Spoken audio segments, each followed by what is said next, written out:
अगला टॉपिक है असंतृप्त यौगिक। अभी तो मैंने पढ़ा था संतृप्त यौगिक, जिनको हम एल्केन कहते हैं। अब पढ़ते हैं असंतृप्त यौगिक। तो असंतृप्त यौगिक क्या होती है? वे हाइड्रोकार्बन जिनमें कार्बन परमाणु के बीच में एक या अधिक द्विबंध या त्रिबंध पाया जाता है, उसे हम असंतृप्त यौगिक कहते हैं। यानी असंतृप्त यौगिक किसे कहते हैं? वे असंतृप्त वे हाइड्रोकार्बन जिनमें कार्बन परमाणु के बीच में एक या अधिक द्विबंध या त्रिबंध पाया जाता है। तो इसमें कार्बन परमाणु के बीच में क्या पाया जाएगा?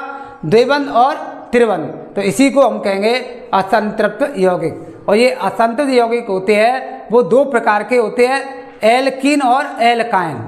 तो एल्कीन में तो द्विबंध पाया जाता है और एल्काइन पाया जाता है त्रिबंध। तो इसके बारे में हम पढ़ते हैं असंतृप्त यौगिक। यानी असंतृप्त यौगिक की परिभाषा, वे हाइड्रोकार्बन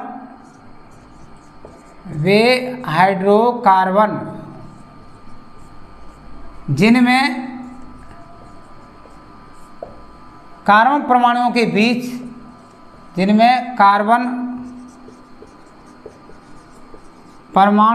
बीच वे हाइड्रोकार्बन जिनमें कार्बन परमाणुओं के बीच एक या अधिक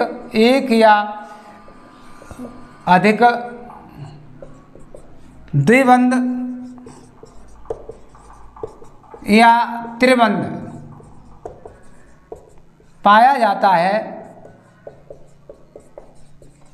तो उसे असंतृप्त यौगिक कहते हैं। तो उसे असंतृप्त यौगिक कहते हैं। तो ये असंतृप्त यौगिक की परिभाषा है, इसमें द्विबंध या त्रिबंध पाया जाता है, तो उसे हम कहते हैं असंतृप्त यौगिक। ये दो प्रकार के होते हैं, ये दो प्रकार के होते हैं। नंबर एक पे एल्कीन और दूसरा है एल्काइन।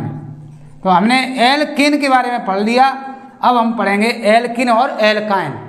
तो ये जो असंतृप्त यौगिक होते हैं वो एल्कीन। तो एल्कीन क्या है कि वे असंतृप्त हाइड्रोकार्बन जिनमें कार्बन परमाणु के बीच में एक या अधिक द्विबंध पाया जाता है, उसे हम एल्कीन कहते हैं। तो देखिए एल्कीन किसे कहते हैं, ये परिभाषा पूछ रहे थे एल्कीन। तो एल्कीन वे असंतृप्त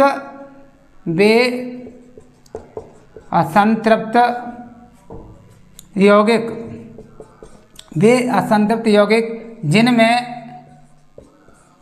कार्बन परमाणुओं के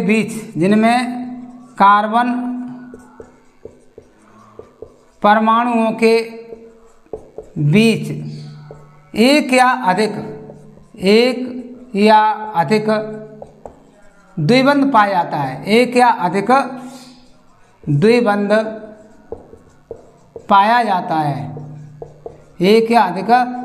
पाया जाता है, तो उसे एल्कीन कहते हैं। तो उसे हम क्या कहेंगे? एल्कीन कहते हैं। तो ये एल्कीन की परिभाषा कि वे असंतृप्त हाइड्रोकार्बन जिनमें कार्बन परमाणु के बीच में एक या अधिक द्विबंध पाया जाता है, तो उसे हम एल्कीन कहते हैं। और इस एल्कीन का जो सामान्य सूत्र होता है, इसका नामकरण देंगे तो एल्कीन का सामान्य सूत्र है CnH2n और इसका अनुलग्न होता है ईन।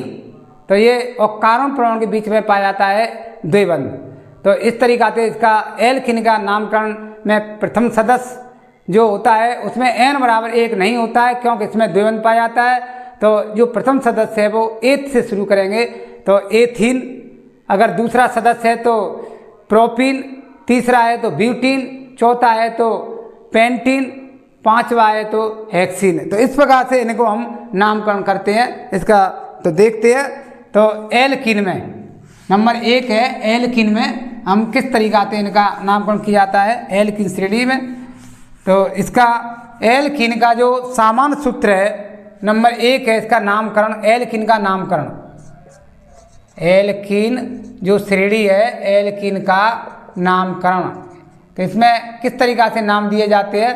तो पहला इसका सामान्य सूत्र, इसका सामान्य सूत्र होता है एल्कीन का CnH2n।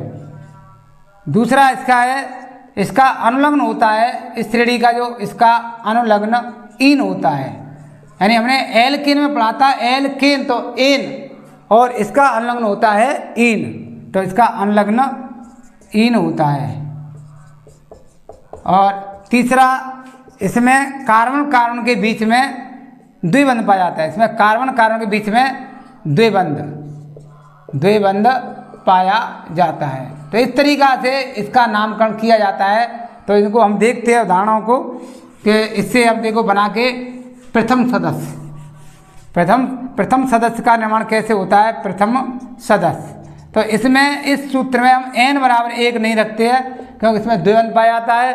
तो इस सूत्र में सूत्र CnH2n में n बराबर 2 रखने पर, इसमें n बराबर 1 नहीं रखते हैं तो द्विबंध पाया जाता है, इसलिए तो इस सूत्र में हम n की जगह पे, तो n बराबर इसमें क्या रखेंगे हम 2, C की जगह पे C, n की जगह पे 2, h की जगह पे h, फिर संख्या 2, फिर n की जगह पे 2 है तो गुणा का निशान लगा करके 2 ये लिखते हैं। अब देखिए C2 का नाम पूर्ण लगन में क्या होता है, ये हमने पहले ही पूर्व में पढ़ा है। C2 का नाम होता है एथ, C2 का नाम क्या है, एथ। अब देखिए इसमें हम लिख लेते हैं C2 के नीचे एथ, और एथ क्या चीज़ है, पूर्व लगन, इसको हम बोलते हैं पूर्व लगन। प्लस और अनुलग्न इस श्रेणी का क्या होता है, इन, तो यहाँ इसमें जोड़ते हैं इन, तो देखिए प्लस अनुलग्न इन, तो ये अनुलग्न जोड़ देते हैं तो ये हाइड्रोकार्बन का पूरा नाम होगा एथ प्लस इन, तो एथीन, इसका नाम क्या हो गया, एथीन। इसका सूत्र बन गया C के कितने हैं 2 और H के 2 दूनी 4, तो ये एथीन का सूत्र हो गया C2H4। तो इन सब में अगर हम इन जोड़ते हैं, अनुलग्न क्या जोड़ते हैं, इन, तो जैसे अब ये इसमें तो n बराबर 1 नहीं होता है इसलिए तो इसमें तो नहीं जोड़ेंगे, लेकिन इसमें जोड़ेंगे हम इन है तो ये एथीन हो जाएगी, इसका नाम क्या हो जाएगा, एथीन। इसमें जोड़ देंगे इन तो ये हो जाएगा प्रोफीन हो जाएगी। तो इस तरीका से ये सूत्र है वो बन जाते हैं। तो इसमें जोड़ेंगे तो ब्यूटीन हो जाएगी, पेंटो जोड़ेंगे तो पेंटीन, हेक्स में जोड़ेंगे तो हेक्सिन, तो ये इनके सूत्र बन जाते हैं इसमें। तो देखते हैं एथीन का जो संरचना होती है, एथीन की संरचना C के कितने हैं, इसमें 2, तो यहाँ 2 बनाएंगे। अब इसमें कार्बन कार्बन के बीच में हमने बताया था कि क्या पाया जाता है, द्विबंध, तो द्विबंध का मतलब 2 लाइन लगा देंगे इसमें द्विबंध। अब इसकी बैलेंस संयोजकता करेंगे 4, आगे कितने हैं 2, पीछे 1 3, और कितने बचे 4, या तो ऊपर लगा दो या फिर नीचे, तो 1 यहाँ लगा देंगे। तो इस तरीका से 2 3 4 ऐसे ही अब इसकी करेंगे, तो आगे 1 पीछे 2 2 1 3 और 1 4, तो ये, तो यहाँ C के कितने हो गए 2, H के हो गए 1 2 3 4, तो H के कितने हो गए 4, तो ये होगी इसकी संरचना। अब बनाते हैं इसकी इलेक्ट्रॉन बिंदु संरचना। C के कितने 2, तो हम 2 गोला ऐसे बना लेते हैं और इसमें ऐसे, और यहाँ लिख देते हैं C और यहाँ लिख देते हैं C। अब C और C के बीच में कितना पाया जाता है, द्विबंध, तो द्विबंध में हम क्या इलेक्ट्रॉन भरेंगे, यहाँ पे 2 जोड़े का मतलब 4, ये इलेक्ट्रॉन भर देते हैं। अब देखिए इससे H के कितने जुड़ रहे हैं 2, तो 1 यहाँ जोड़ देंगे और 1 यहाँ, ऐसे इधर भी इससे भी 2 जोड़ रहे हैं तो 1 इधर जोड़ देंगे और 1 इधर, H H H H, और इनमें बिंदी गुणा इसमें ये भर देते हैं, तो ये है कि इलेक्ट्रॉन बिंदु संरचना। तो ये पूछ लेते हैं कि एथीन की इलेक्ट्रॉन बिंदु संरचना बनाइए, तो इस तरीका से एथीन है वो असंतृप्त यौगिक होता है, एल्किन श्रेणी का है, तो इसका ऐसे, और इसका जो इस सूत्र में CnH2n में n बराबर 2 रखेंगे तो ये बन जाएगा एथीन। और एक मतलब सामान्य सूत्र अगर इसका लिखना है तो कार्बन के दुगने, इसका मतलब सामान्य सूत्र क्या है, कार्बन के दुगने करेंगे तो कार्बन की संख्या कितनी है इसमें 2, तो H के कितने होंगे 4, तो ये हो जाए एथीन का सूत्र। ऐसे इससे अगर हम बनाएंगे दूसरा सदस्य, तो देखिए द्वितीय सदस्य, इससे क्या बनाते हैं, इस सूत्र में ही हम n बराबर फिर 3 रखेंगे, n बराबर कितनी रखेंगे 3, तो इससे ये द्वितीय सदस्य बन जाएगा। तो द्वितीय सदस्य n बराबर 3 रखने पर। तो इस सूत्र में C की जगह पे तो C, N की जगह पे 3 और H की जगह पे H, 2 की जगह पे 2 गुणा और N की जगह पे हमने कितने मानी है 3। तो अब देखो C3 का नाम पूर्वलग्न में क्या है, प्रोप, तो इसके नीचे लिख देते हैं यहाँ पे प्रोप। प्लस अनुलग्न हमने बताया था इस श्रेणी का अनुलग्न क्या होता है, इन, तो यहाँ पे लिख देते हैं इन। तो ये तो है पूर्वलग्न और प्लस ये है अनुलग्न। तो पूर्वलग्न और अनुलग्न को जोड़ करके ही ये हाइड्रोकार्बन का नाम हो गया प्रोपीन। इसका नाम क्या हो गया, प्रोपीन। और इसका जो सूत्र बन गया C के कितने हैं 3, H के 3 दूनी 6, तो C के 3 और H के 6, C3H6, तो ये प्रोपीन का।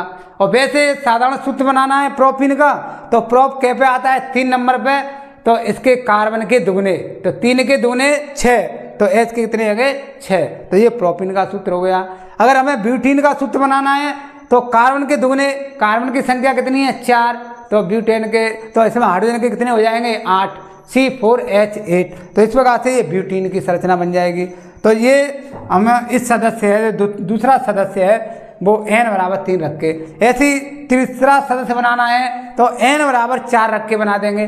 तो ये N बराबर 4 रखेंगे तो ब्यूट में इन जोड़ देंगे तो क्या हो जाएगी ब्यूटीन। तो ये हो गया एल्कीन श्रेणी का नामकरण। अब आता है दूसरी है एल्काइन, एल्काइन श्रेणी। तो देखो एल्काइन में एल्काइन क्या है, वे असंतृप्त कार्बन यौगिक होते हैं जिनमें कार्बन परमाणु के बीच में एक या अधिक त्रिबंध पाया जाता है। तो एल्काइन में क्या पाया जाता है, त्रिबंध, उसे हम एल्काइन कहते हैं। एल्काइन किसे कहते हैं, वे असंतृप्त यौगिक जिनमें कार्बन परमाणुओं के बीच एक या अधिक त्रिबंध पाया जाता है। तो ये एल्काइन की परिभाषा, तो यहाँ देखो हम एल्काइन की ये परिभाषा लिख लेते हैं।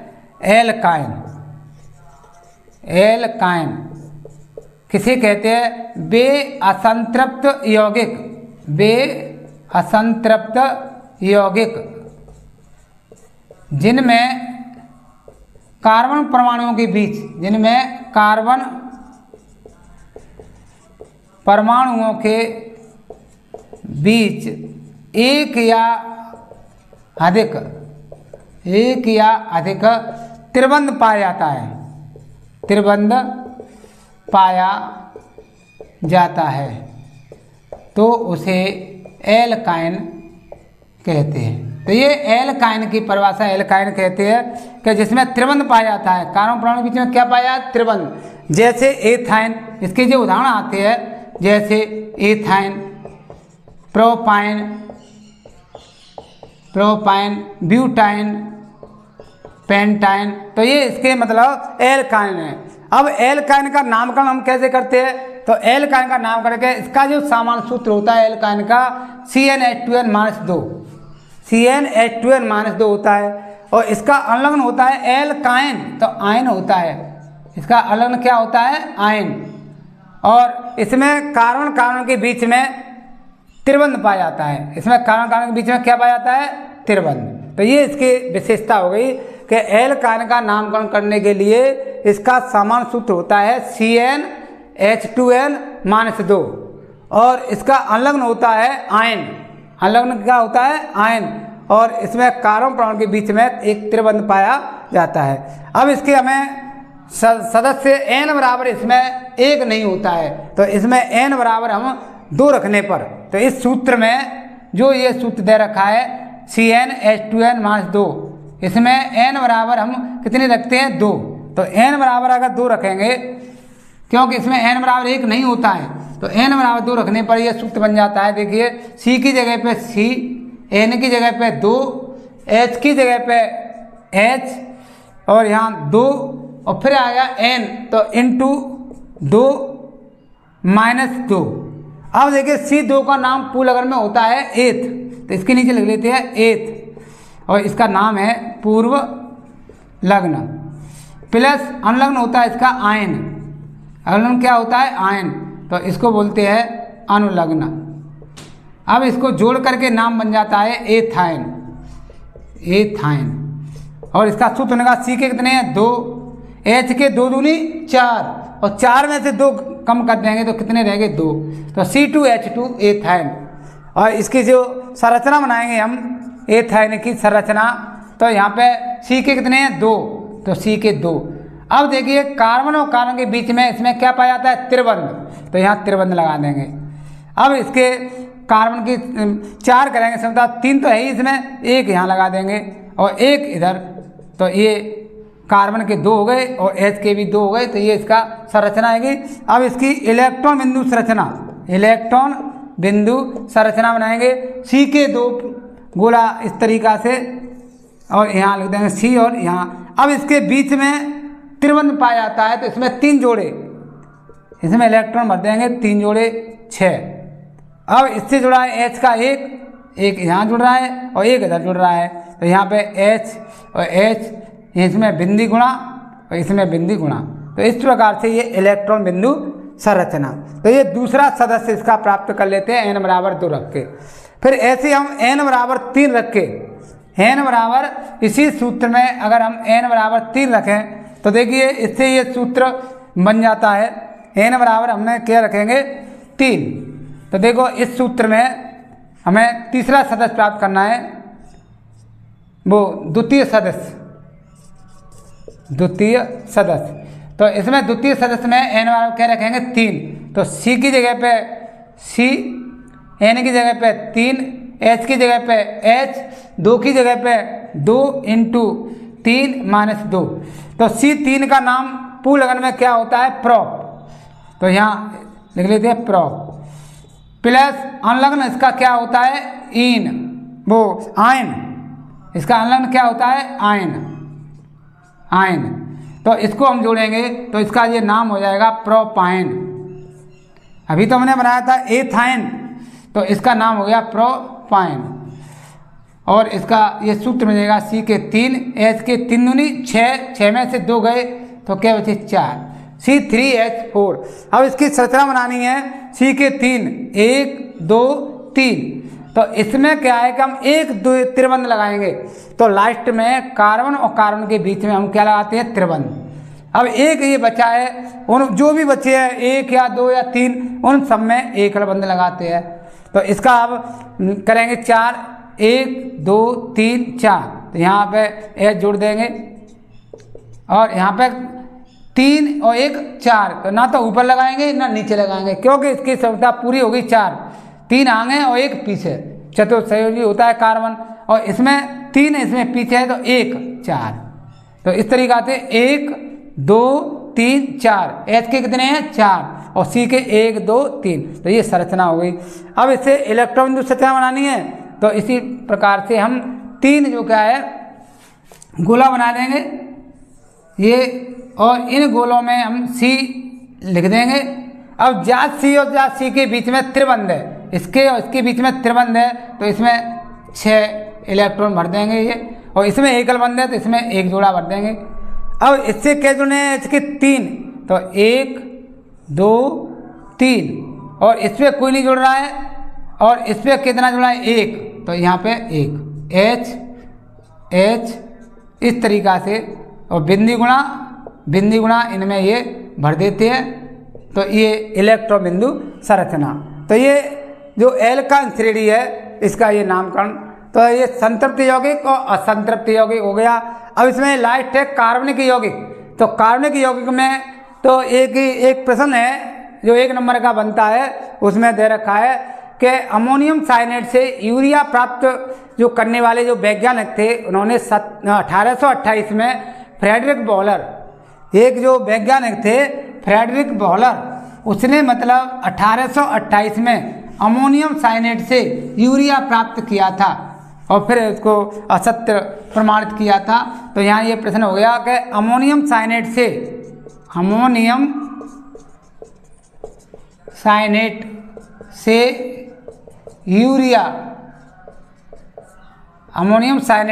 यूरिया बनाने वाले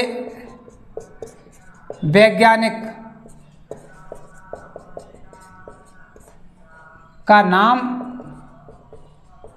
बताइए, और इसने कब बनाया था यूरिया, तो इसका मतलब ये उत्तर होता है 1828 में और इस वैज्ञानिक का नाम है फ्रेडरिक बोहलर। फ्रेडरिक बोहलर ने इसे यूरिया बना करके इसको असत किया था। तो ये अमोनियम साइनाइड से यूरिया बनाया था। तो ये 1 नंबर का कार्बनिक यौगिक में ये प्रश्न बनता है कि अमोनियम साइनाइड से यूरिया बनाने वाले वैज्ञानिक कौन थे, इसने कब बनाया था? 1828 में। तो ये कार्बनिक यौगिक हो गए। तो ये आज के जो वीडियो जो है उसमें हमने संतृप्त यौगिक और असंतृप्त यौगिक के बारे में विस्तृत जानकारी दी है और इसके बारे में कुछ चित्रों के माध्यम से भी और इलेक्ट्रोबिंदु संरचना के माध्यम से ही आपको बताया गया है। ये वीडियो आपको अच्छी लगी तो इस चैनल को सब्सक्राइब करें। ऐसे स्टडी सेंटर